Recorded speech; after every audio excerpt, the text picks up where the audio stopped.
जब हम कुछ भी हेल्दी खाने की बात करते हैं तो फिर हम उसका कैलोरी काउंट करना भूल जाते हैं। हमें लगता है ये हेल्दी है तो इसको कितना भी खाया जा सकता है, और यही जो हमारी सोच होती है ना, यही हमारा वजन कम नहीं होने देती है। हम सोचते हैं यार हम तो घर का खा रहे हैं, हेल्दी खा रहे हैं, अच्छी चीज़ें खा रहे हैं, फिर भी वजन बढ़ रहा है। तो आज मैं आपको एक ऐसी रेसिपी बताने वाली हूँ जो कि बहुत ही ज़्यादा न्यूट्रिशियस है। अगर आपने इसको ब्रेकफास्ट में ले लिया तो आपको लंच तक बिल्कुल भी भूख नहीं लगने वाली है। और साथ में ये भी बताऊंगी कि इसमें कितनी कैलोरीज हैं, कितने अमाउंट में आपको खाना है, किस तरह से प्रिपेयर करना है कि कम कैलोरीज में आप ज़्यादा न्यूट्रिशन ले पाएँ। तो चलिए किचन में चलते हैं और हमारी इस रेसिपी को बनाना स्टार्ट करते हैं। आई नो कि पहले भी आपने इस रेसिपी को ज़रूर बनाया होगा, लेकिन शायद आपने कभी भी इसके कैलोरीज काउंट नहीं किए होंगे कि कितने कैलोरीज का ये बन रहा है और मुझे कितनी कैलोरी की रिक्वायरमेंट है और मुझे कितना ये अमाउंट में लेना चाहिए। ये सारी चीज़ें मैं आपको आज की इस वीडियो में बताऊंगी, तो वीडियो में लास्ट तक मेरे साथ बने रहिए। रेसिपी को ध्यान से देखिए, कैलोरी को ध्यान से समझिए और उसी हिसाब से आप इसको अपनी डाइट में शामिल कीजिए। डेफिनेटली आपको फ़ायदा होगा। तो चलिए किचन में चलते हैं और अपनी रेसिपी बनाना स्टार्ट करते हैं। तो फ्रेंड्स, स्टार्ट करते हैं अपनी रेसिपी बनाना। हम सारी चीज़ों को अच्छे से मेज़र करेंगे, कौन सी चीज़ कितने ग्राम में है, कप में वो कितना आपको, कप से अगर आप मेज़र करेंगे तो कितना वो पड़ेगा, और हर चीज़ की कैलोरीज मैं आपको यहाँ पे बताती रहूँगी। तो सबसे पहले हमने यहाँ पे मूंग की दाल के स्प्राउट्स लिए हैं। जो ये स्प्राउट्स हैं ये इस तरीके से होने चाहिए, थोड़े लंबे लंबे धागे उसमें निकले होने चाहिए, करीब आधा इंच के आसपास ज़रूर आप इसके धागे निकालिए। जब आप ये धागे निकालते हैं तब इसका जो प्रोटीन है वो थोड़ा सा बढ़ जाता है। तो मैं ये चाय वाला कप यहाँ पे ले रही हूँ ताकि आपको एग्जैक्ट मेज़रमेंट पता चले कि 50 ग्राम एक्चुअली में अगर आप कप से नाप रहे तो कितना होगा। तो अभी आप देख सकते हो ये लगभग 40 ग्राम अभी हो गया है, और हमें इसको 50 ग्राम करना है। यानी कि अगर जो चाय वाला कप है इसको आप अच्छे तरीके से भरेंगे थोड़ा दबा दबा के, तो ये लगभग आपका 50 ग्राम के आसपास हो जाएगा। अभी आप ये देखिए पूरा कप, ये चाय वाला कप है हमारा, इसको मैंने अच्छे से प्रेस कर करके भर लिया है, और ये यहाँ पे 50 ग्राम जो हमारे स्प्राउट्स है ये हो गए। अगर आपके पास किचन स्केल नहीं भी है तो लेने की ज़रूरत नहीं है, बस मैं आपको आइडिया दे रही हूँ कि इस तरह से चाय वाला कप आपको अच्छे से भर लेना है।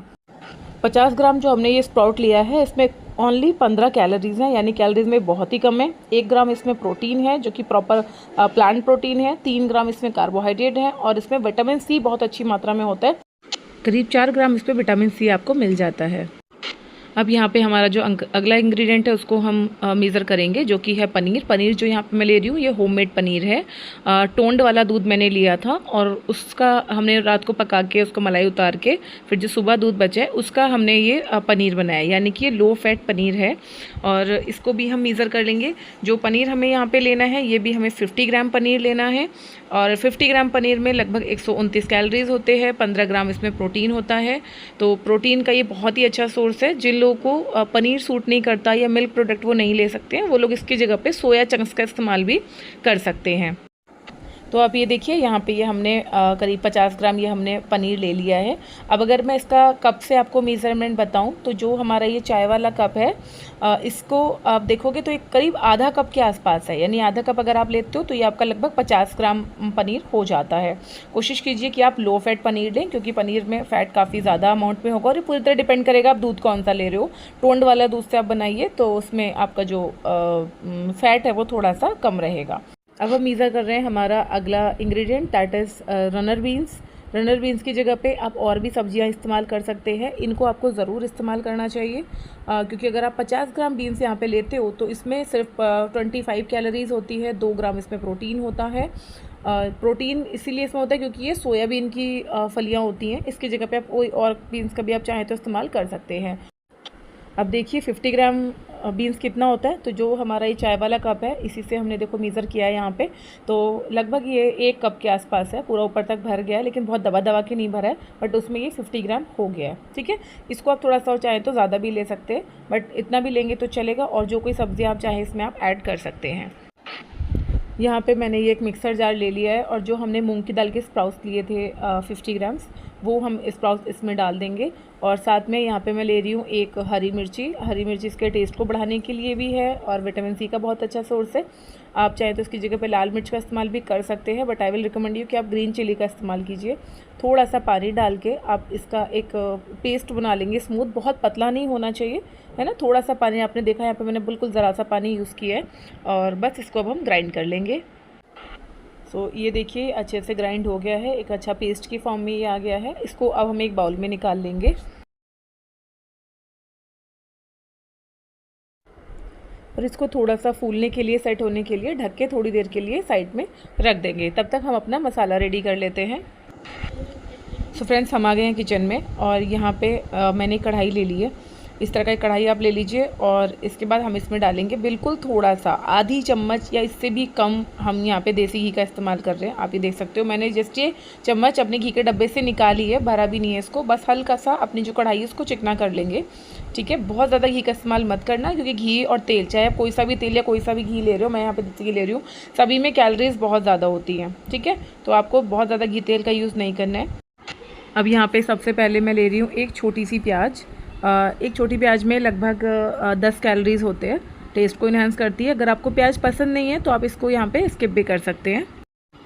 प्याज को हल्का सा यहाँ पे हम सॉटे कर लेंगे, बहुत ज़्यादा नहीं, बस हल्का सॉटे करेंगे। और जो बीन्स हमने ली थी वो बीन्स भी हम यहाँ पे डाल देंगे और उनको भी हम हल्का हल्का करके इस तरीके से भून लेंगे। लगभग 2 मिनट तक इस तरीके से इन दोनों चीज़ों को चलाने के बाद इनको थोड़ी देर के लिए हम ढक के पका लेंगे। अगर आपकी कढ़ाई नॉनस्टिक नहीं है तो आप हल्का सा यहाँ पे पानी के छींटे दे सकते हैं, अदरवाइज़ आप इसको इस तरीके से ढक दीजिए और सिर्फ इनको 2 से 3 मिनट के लिए हम ढक के पकने देंगे। सो 2 मिनट हो गए हैं और आप ये देखिए सब्जियां हल्की सी मुलायम हो गई, मतलब हमें इन्हें एकदम से गलाना भी नहीं है और एकदम ऐसे कच्चे भी ना रहे, बस इसको हल्का सा मतलब ये सॉफ्ट हो जाए, बस इतना हमें इसे पकाना है। अब जो पनीर हमने यहाँ पे लिया था 50 ग्राम, वो पनीर भी हम इसमें यहाँ पे ऐड कर देंगे और बस हल्का सा इसको इस तरह से सब्जियों के साथ में मिला लेंगे। अब इसमें हम डालेंगे हल्का सा नमक, बहुत ज़्यादा क्वांटिटी में नहीं डालना है। जितना आप नमक हल्का रखोगे उतना आपके लिए अच्छा रहेगा, आपको ब्लॉटिंग की प्रॉब्लम कम होगी। बस नमक को इस मसाले में अच्छे तरीके से मिला के अब इसको एक साइड में हम कर देंगे। आप चाहें तो इसमें और मसाले भी ऐड कर सकते हैं, लेकिन मेरा मानना है कि आप खाने को जितना हल्का रखते हो, मिर्च मसाले जितने आप हल्के रखते हो, उतना आपके सेहत के लिए अच्छा होता है। जितना सादा खाना होगा उतना आपकी सेहत भी अच्छी रहेगी। अब यहाँ पे हमने ये अपना तवा ले लिया है और जो हमने ये मूंग की दाल का मिक्सचर बना के रखा था, ये मिक्सचर हमने ले लिया है। अब इस मिक्सचर में भी हम जो ज़रूरी मसाले हैं वो ऐड करेंगे। तो सबसे पहले इसमें मैं यहाँ पे मिला रही हूँ थोड़ी सी हल्दी, थोड़ा सा नमक। ध्यान रखिए कि नमक आपने मसाले में भी ऐड किया है, तो उसी हिसाब से नमक को रखिए थोड़ा सा हल्का। थोड़ी सी मैं यहाँ पे डाल रही हूँ अजवाइन। अगर आपको गैस ब्लॉटिंग की दिक्कत होती है तब तो ये आपके लिए बहुत ही ज़्यादा ज़रूरी है। और साथ ही जो अजवाइन है वो एक नेचुरल फैट बर्नर है, तो ज़रूर आपको इसमें इस्तेमाल करना चाहिए। और चुटकी भर मैंने इसमें यहाँ पे थोड़ा सा जीरा डाला है, कच्चा जीरा डाला है, आप चाहें तो यहाँ पे भुना जीरा भी डाल सकते हैं। और बस इन सब सारी चीज़ों को हम मिक्स कर लेंगे। आपने देखा मैं कितने कम इंग्रेडिएंट इसमें यूज़ कर रही हूँ, आपको भी इसी तरीके से कम इंग्रेडिएंट के साथ में इसको प्रिपेयर करना है। और फिर आप देखना इसका जो ऑथेंटिक टेस्ट आएगा ना, आपको बिल्कुल मज़ा आ जाएगा खा के। तो सारी चीज़ों को हमने मिक्स कर दिया है और अब हम इसके चीले बनाना स्टार्ट करेंगे। यहाँ पे मैंने ये करीब 1 चमचा, जो हमारा दाल वाला चमचा होता है, उससे मैंने ये बैटर लिया है।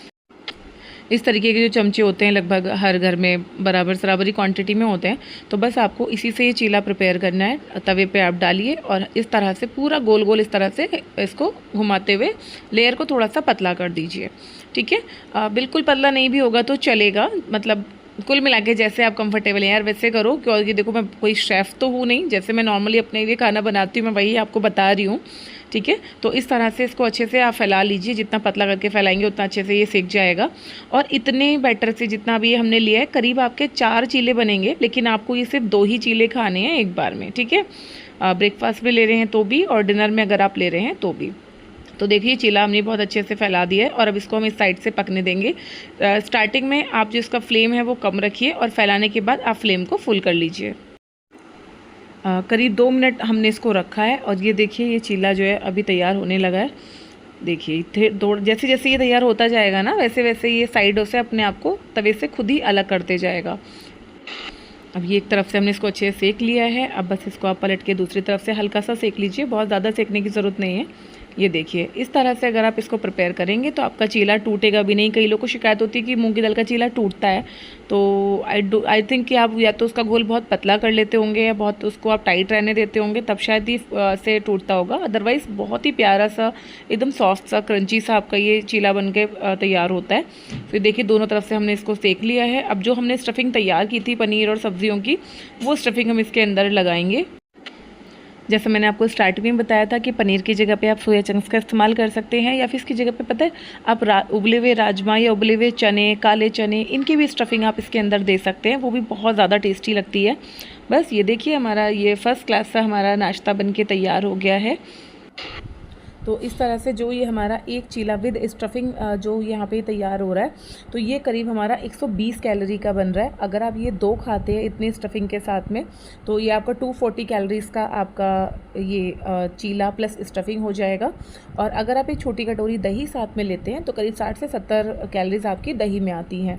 तो इस तरह से 300 कैलोरीज़ में ये आपका परफेक्ट ब्रेकफास्ट बन के रेडी हो गया है, full of fibre, full of protein, full of complex carbohydrate, including बहुत सारे मिनरल्स एंड विटामिन्स। तो ये जो रेसिपी है ये आप अपने ब्रेकफास्ट में भी ले सकते हैं, लंच में भी ले सकते हैं, या फिर आप इसको अपने डिनर में भी ले सकते हैं।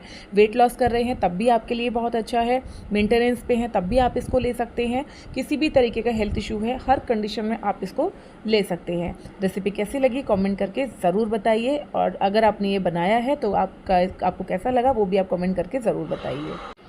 तो चलिए मिलते हैं नेक्स्ट किसी वीडियो में, तब तक अपना ध्यान रखिए, खुश रहिए, फिट रहिए। Thank you.